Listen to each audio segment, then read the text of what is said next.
Hi there, TaffyRue here, and welcome to another exciting episode of Features by TaffyRue, where we get to put the spotlight on young artists, creatives, and entrepreneurs who are bubbling under.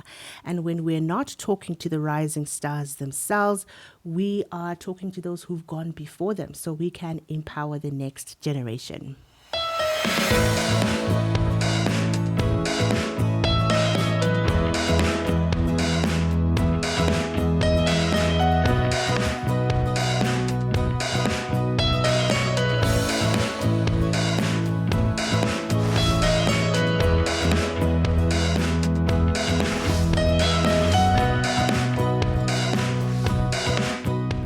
So they say laughter is the best medicine. And I think Zimbabweans can completely relate to this because we somehow find ourselves turning all our troubles into jokes. And I think that is one of the reasons why comedy or the number of comedians are rising in the country. I got the privilege of meeting one of the rising stars of comedy when he came and joined or graced the Bring It On stage. He's one of the first comedians I'm having on the podcast, so I'm super excited to be talking to him. Trust, welcome. Hey, Antofi, thank you so much for having me. How are you? I'm well, thank you. I'm well. Thank you so much for coming. I think we've been meaning to have this conversation for a very long time now. Oh yeah. Well, it's been postponed, it's been delayed, but yeah, we made it. Yeah, We're here finally. After a long while. Yes, definitely.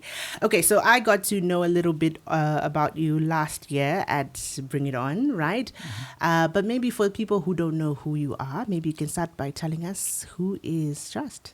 Of course. So Trust K is a stand-up comedian / voiceover artist.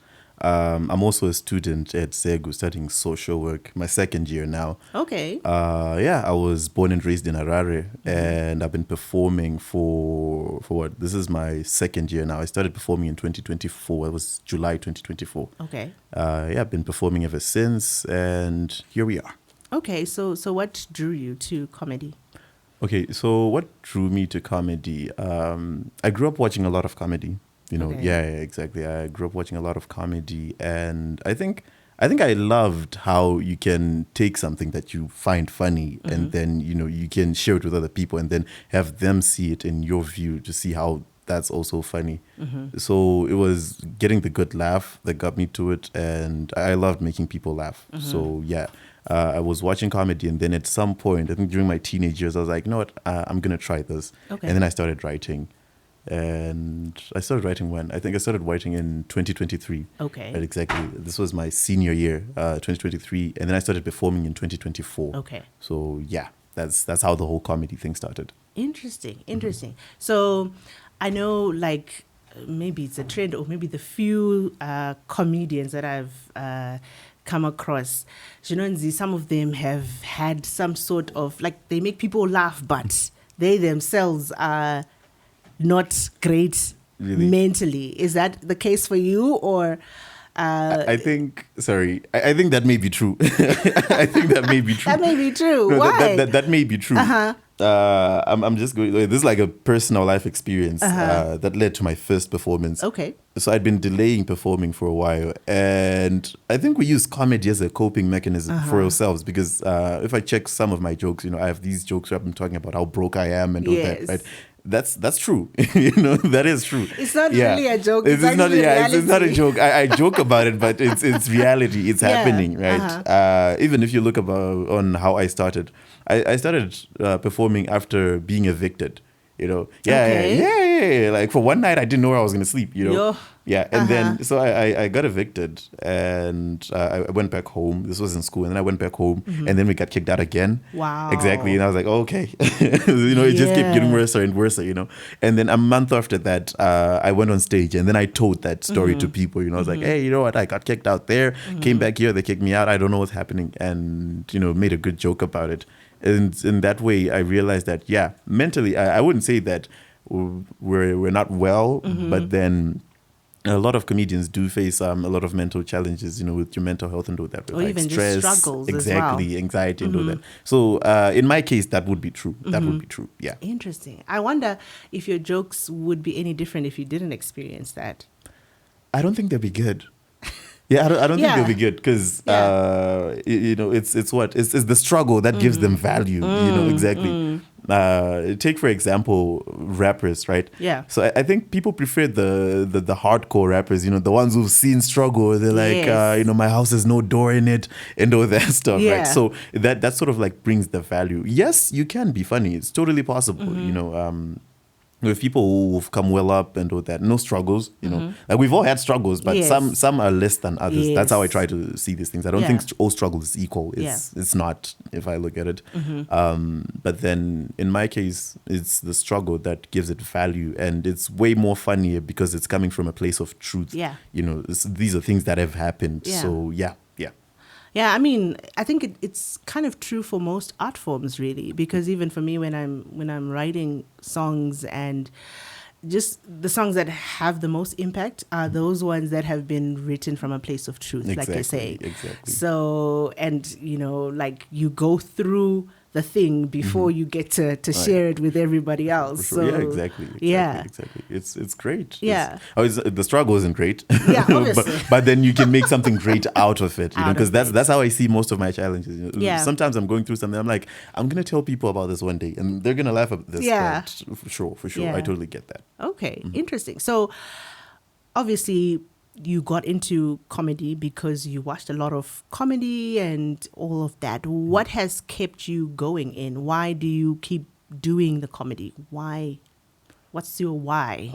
Why do I keep the comedy? Yeah. You mean even though I'm not getting like paid yet, Okay. Yes. Fine. So I keep going because I love it. Okay. I love it. I love comedy. I love a good joke. I joke all the time. Exactly. And the other reason why is because I like to, set goals and all that. And then as you pursue these goals, you achieve them, right? That keeps me going. So if I'm doing something, I set goals and then you're getting results from what you're doing. That keeps me going in a way. And yeah, with comedy, it's been like that. I've set goals and then, things are starting to move a little bit, Like I'm not there yet, but we're moving. Yeah. And that's something I appreciate. So it's showing me that if I work on it, certainly we can push it to a certain level. So that's kept me going over the past 2 years now. So yeah, that's also the why. And main reason though is that I love comedy. Comedy is great, and it can be used on a lot of things. So I love comedy. That'll be the basic answer right now. Yeah, yeah. The reason why is that you love doing it. The reasons why I love doing it. Yep. Yeah. I love it. I Okay. love it. That's it. I love it. I love All it. right, interesting. So I mentioned earlier about how, like in Zim, right, we talk about, or we try and laugh about every situation, though it's hard and things like that. What place do you think, or what other reason would comedy be important? Like, what can comedy contribute to society? But wait, before we go there, you mentioned you're doing social work. Social work, yes. Yes. How did you get into that? And is that informing any of your comedy? It will. I guess I can say that I'm on path to connect it to my comedy Okay. in a way. And you were asking on how comedy can contribite some good to society, Yes, right? yes.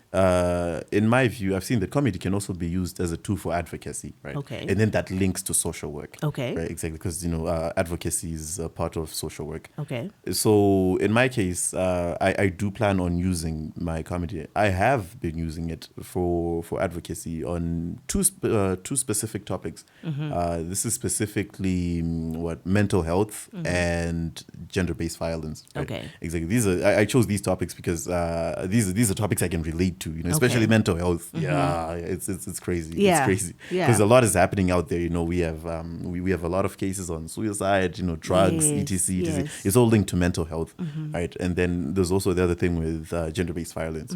So you can use your comedy in a way to educate people and inform them on some of the dangers, coping mechanisms, etc. And from my own struggles, right? Like you can actually tell a story that tells people that, no, you know what, you can be low, but then that's not the end of everything. You can still get past that, and here I am. You know, I'm not okay, but you know, we're coping. You're taking it one day at a time. Exactly, and life goes on. So I can mostly say that it can be used as a tool for advocacy. Right, exactly. You can advocate on many different things using comedy. Yeah, exactly. I remember a conversation that I was having with Maz. I think we've had it a couple of times, on how comedy can actually it gets people to relax. I think when you laugh and you let go, right? And you become more open to certain things because of just if it's being put in comedy, right? So you're saying there, you can then use that place where people have relaxed, they've opened up to then, you know, people advocate. Exactly. Because people wouldn't be like as rigid when they're in a comedy scene. Yeah. You know, exactly. Everyone is relaxed and they're open to, you know, new ideas and even being educated, you know, because it's not all the time that you can get an opportunity to tell someone or educate them, you know, because people are so busy nowadays, right? But then if they come to a comedy show, you know, they can hear certain things and they might take them and apply them to their personal lives. Yeah, definitely.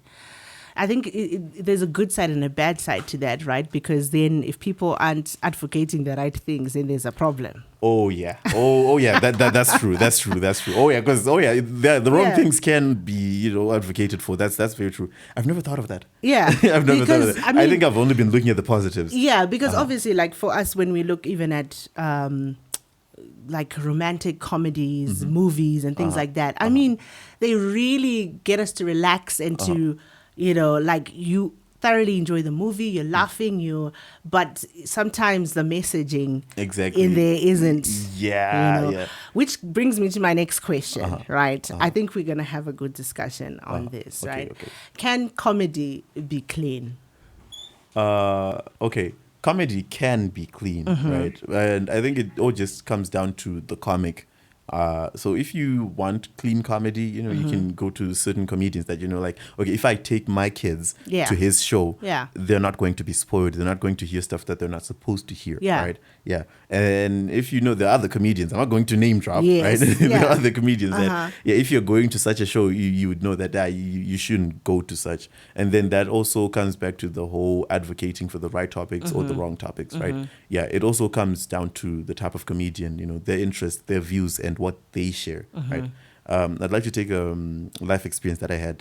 This was at Reps Theatre. It was after a show, and then this lady, she came to me, and she had two kids, right? I think they were about seven, 8, somewhere there, right? And then she was like, hey, my kids loved your performance, right? They'd like to take a picture, right? So we sat on some stairs, and then we took the picture. And after they left, I started thinking, I was like, it showed me in a way how you would have influence over, you know, young people and all that. And I was like, wow, I can imagine if I had said some things that aren't right, and then these kids would have taken it with them, because them admiring what I've said showed me that you can also say something else, and, you know, it spoils them, and then they grow up, you know, thinking that the wrong things are the right things. So down to the comic. That's how it shows that, you know, who you want to be with, and if you're with the wrong person, they're not going to teach your kids the right stuff, right? But then if you go to the right comic, although I do get that a lot of the comedy out there, there's a number of comics that have taken comedy and it's no longer clean, right? But crude. Then exactly, it's sometimes it's mixed, and then sometimes it's stuff that you wouldn't be able to take your kids there, right?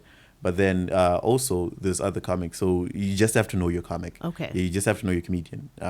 If you want the good comedy, which I would recommend to anybody, you know, because I want to be able to take my mom to a comedy show and not be worried that someone is going to start making some jokes that will make us uncomfortable on the ride back home. You know, exactly. Because I want to be able to take my mom, take my sister, and be totally feeling safe that no one is going to be affected. Yes. Right? Exactly. So, which is also what I'm going to be doing, I guess. I'm going to be trying to do that, because I want to create an environment that's safe for everyone. A comedy show that you can bring, you know, the whole family and no one is affected. So it does come down to the type of comic. So I'd say to the people that, they need to know their comics. Okay. Right? Yeah. So if you want clean comedy, please pick your comedians well, right? Exactly. Pick your cards well so that you'll be safe. I can't guarantee that you're going to go to other people's places and to other people's shows and they're going to do some clean comedy for you. You wouldn't know, right? So you just need to know the comedian. If you know the comedian, then you know what they're about. Okay. Exactly. The reason why I asked is because it's very hard to see, in the church we have, talent shows, for example, right? So like Bring It On talent show and things like that. And you find that, there's singing, which is very well accepted. Then you have your spoken word, which is very well accepted. Then rap, we're slowly getting there. With dance, you have to like put in rules and guardrails so that people don't... You don't want someone bringing a pole onto the stage or something like that. Exactly, right? And then with comedy, it's something that even with Bring It On, we've been trying to kind of see how we can include it more in the talent show, because we know, like I mentioned even in the intro, there are more and more comedians, and we found it as a way to, I think it can build. Oh yeah, it can. It can. In a very cool, fun way, especially for young people and stuff like that. But one of the biggest fears that we always have is when the person is on the stage, right? They change their mind. Yeah. They're like, I'm just gonna go with my old style. I know what you said, but I'm just... Yeah, that can be challenging. How easy is it to do comedy for a church setup? It's relatively easy, I can say. Mind you, we're saying to be careful, because you don't want to also take the name of the Lord in vain, right? You don't want to misquote the Bible, misuse the Bible. There's that. There's that comedy. Exactly. Oh yeah, because people will be joking about Jesus and exactly. How do you know how far to go and all of that? So with that context, how easy or how hard would it be to do comedy for the church. Okay, in fine. church? If it were me, right, I'd say that I trust my gut, and anything that I feel that could be controversial in any way towards the people, I would let it go. Right? Okay. Exactly. I wouldn't want to say anything that's challenging or damaging in a way, to the church. So the best way to go is to go as clean as possible, right? And then try to avoid any material that can get people upset. And even get you banned, because after you do that, people are not going to let you onto their church grounds again. They're like, no, you're done. We never want to see you again. Right? But then it can be done. It's not hard. It's not hard. But then if you are the type of comedian who's used to unclean comedy and all that, it can be challenging, because I can take it for myself, right? I wouldn't say that I was dirty, right? Okay. But then I used to joke on worldly things, and then I would joke about certain topics that may make other people uncomfortable, or people may not want their kids hearing something like that. Exactly, right? But then with time, after coming to Bring It On, because Bring It On taught me that when you perform, it taught me how to perform for a church audience. Yes. Because with a church audience, you have to be careful. You have to follow certain guidelines and all that, right? But then once you just follow those, and you can just create material that's in line with what the people want. Exactly. So it's not difficult. But it's not difficult. I'm not convinced. You're not giving us... Because how do you know, how far to go? How far to go without then becoming offensive? That can be tricky. But I believe that, just stick to keeping it safe. Right? Don't do too much. Don't do too much. Don't do too much. And even on naming people and all that, that may not be advised. But I believe that it can be done. It's not supposed to be hard, because if you look at how we were raised and all that, you're just supposed to take it from that, right? Because people want this picture of, a good child who's raised by society well. And you're just supposed to be that child when you go perform for a church. So that's it. All I mean, I get that it can be challenging for other people. Yes. And if it's challenging, I guess you shouldn't do it. Because once you go on that stage and then you find it so challenging, you're going to resort to the stuff that you're not supposed to say, and it then becomes a problem. So Okay. What part has your faith played in your comedy? Okay. My faith has played the part of guidance. Okay. Exactly, guidance. I believe that everything I do and everyone I meet, this is stuff that God has allowed. Because in a way, I believe that God only lets things happen. Jesus Christ lets things happen because He allows them. If He didn't want that, then He wouldn't allow it, right? So in this path that I've taken, I believe that He's the one who's setting everything up, and even leading me to you, to this day. Exactly, that's the part my faith plays in this. Exactly, it's the part what. Exactly. It contributes in what you call it, in guidance. Yes. Exactly. All right. That's interesting. Okay, so we've come to the part of the podcast where we switch roles and the interviewer becomes the interviewee, and you get to ask me a couple of questions. I don't know if you have any questions for me, Trust K. Oh, yeah, I did. Where's my phone? I had a list.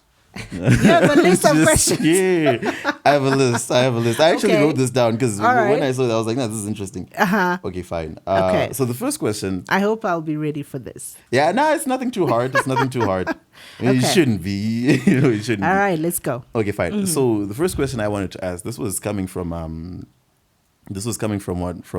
personal view in terms of my life. I wanted to ask that. Do you feel that you've made the right choices up until where you are today? That's a good question. Yeah.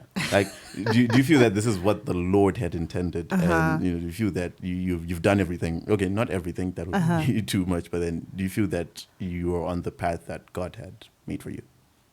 That is a very good question. No one has ever asked me this Really? question before. It comes from me. Yeah, I asked myself that. I was like, am I sure God wanted me to be a comedian? Yes, 'Cause, it's like, yeah. yes. And obviously, when you face resistance, like when you are trying to achieve something or to move in a particular direction and you have that resistance, the temptation is to think, to ask yourself that question, am I supposed to be doing this? And I think I have been asking that as well in my life recently, maybe not in the direction of music per se personally, but in another area of my life. But I think yes and no. Yes and no. Yes. That makes sense. Yeah. I mean, obviously you can never Make all the right choices. all the right choices. Yeah. But we are fortunate enough that we serve a God who is able to then use even the mistakes that we make, use that for our good and for His glory. But doesn't mean that probably that's what He wanted us to do, So yes and no. Okay. So yeah, I think that's my answer, my response to you. Okay. But I think it's a question that always comes up, Oh, yeah, it especially does. like I was saying earlier, especially when there's resistance, where you're like, why is it so hard? Exactly. Things are not working. And then you start thinking like, is this really for me? I should have taken a different career path. That makes sense. That makes sense. Exactly. Yeah, because it was coming from me. I at some point I asked myself that. I was like, okay, fine. Am I sure this is what God intended? Because I mean, it's comedy, Yes, And- yes. Okay. And what was your answer to that? Well, to be honest, I never came up with an answer. I just kept doing it. Yeah. I never came up with an answer to that one. Yeah. But I wanted to hear from you because I learned from you in a way, in terms of faith and all Yeah. that. So I was like, let me just ask her. She might know. Yeah, so she might know. Yeah, exactly. Because, But we're all taking it one day at a time. I think one clear thing that I saw God's direction on was, for example, like in high school, I thought I was going to be an accountant. Like that was where I was going until like upper six. Really? Okay. Like I think God just changed my desires there, like I ended up hating accounting for some reason, like with a passion, which was weird because it went from a love, a passion for to like a passion against. And then the passion for music started growing. Oh, wow. So then I made the decision not to do. I think that also Accounting. applies to me because the same scenario. I actually wanted to be a politician. Oh, really? Yeah, I did. I wanted to be a politician. Interesting. In fact, I wanted to study diplomacy and international relations. Okay. Exactly. Yeah, but then I just dropped it along the way, and I ended up doing comedy, and here we are. Exactly. Yeah. But I totally get that, the whole career change thing. I get that. I get that. It makes sense. All right. Next Okay. question. So next question. Yeah. Next question. Okay, this is like the last question I Okay. have. I thought we were going to have another 30 minutes of you asking me questions. But Oh, no. I just brought two. okay. Exactly. Next question. Of course. Oh, yeah, this is it. No, I think that for you, really, this makes sense since you're a gospel artist. But then I wanted to ask, if not doing gospel, where do you think you could have been right now? What do you think you would have been doing? Interesting. If I wasn't doing gospel. Yeah, if you didn't take this path. If I wasn't doing gospel, if I wasn't doing music. What is the question? Oh, yeah, if you weren't doing music. Oh, there's a difference between music and gospel music. Of course. Well, I think that's a discussion for a different day. But okay. Yeah, it is. If I wasn't doing music, I definitely wouldn't be doing accounting, obviously. But or you'd have taken that path. No, I wouldn't have. Okay. I wouldn't, because the way I started disliking accounting, it was too much. Okay. If I wasn't doing music, teaching, I guess. Teaching, really? Yeah. Okay, that's interesting. Yeah. But I can imagine you as a teacher, though. I was running away from teaching for the longest time. My grandparents were teachers. Okay. My father is somewhat of a teacher, but not directly. Okay. And I never saw myself as a teacher, but life has kind of turned me into it somehow. Okay. So maybe not necessarily. So like instead of doing music, I'll probably be teaching or mentoring in some way. Okay. Yeah. Well, these are all the questions from me. All right. Yeah, just we don't want to take too long. But okay. All right. Thank you so much. No, thank you for asking those questions. Those are deep. Like I really appreciate that because the first one actually is insightful. No, it came from me because I was asking myself that. Yeah. So yeah, there was that. No, I appreciate those questions because like I think for the past number of episodes, people have been asking the same questions. And I'm like, people, you have not been watching the podcast. I've answered this question before. But so I appreciate the questions. They're really deep. Okay. No, I'm actually going to go and think on some of the questions that the question that you asked me, especially the first one. It's a deep question. Exactly. Yeah. Yeah, I've thought about it. I was like, am I doing the right thing? Yeah. Because people have this thing of saying that, God will show you the way. But then for me, the way was looking kind of funny, so I wasn't sure about it. Well, yeah. It is. But yeah, sure.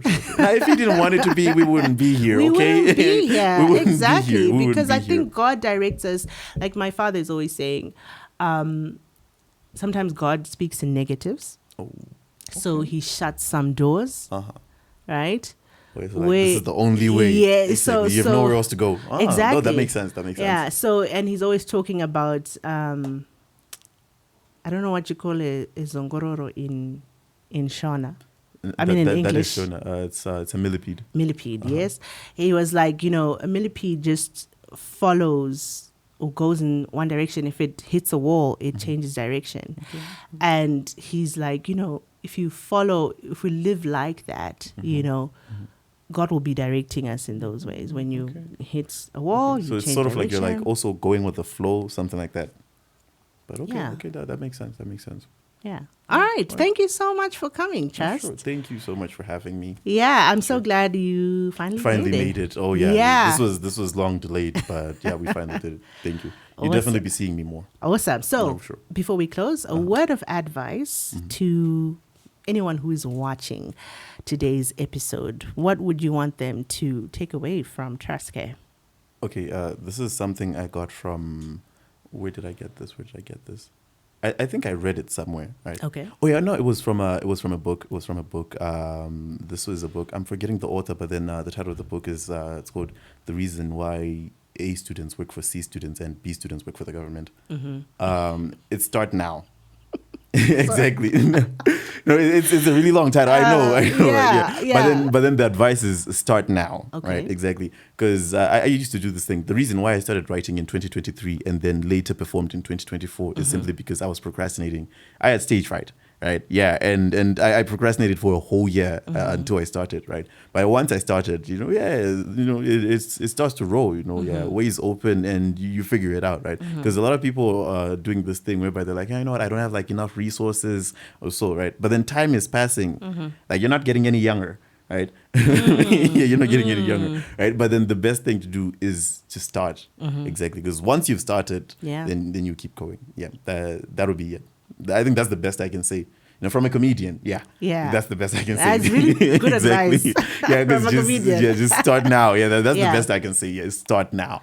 Exactly. That's interesting that you should say that. I think you're like the third or fourth person that has said this. We're running out of time. Exactly. You're not getting start any now. younger. Just start now. Because the more you procrastinate, it's gonna take years. It starts with procrastinating for like a day, a week, month, year, and then it's 5 years, and then you end up not doing it. All right. So the best thing to do is just to start, right? And especially if you're young, that's the best time to do it. Yeah, because you have like time to make mistakes, take turns, change, and all that. So yeah, exactly. I think when you're older, people get it when you're older, because when they're older, like now we're on the clock. It's too late. Exactly. Yeah. So that would be my advice. Start now. Awesome. That's such powerful advice. There you have it. Start now. You're not getting any younger. When you start young, you've got the opportunity to make mistakes, fall down, and try again. And with that, thank you so much for tuning in to this episode of Features by TaffyRue. Until next time, goodbye.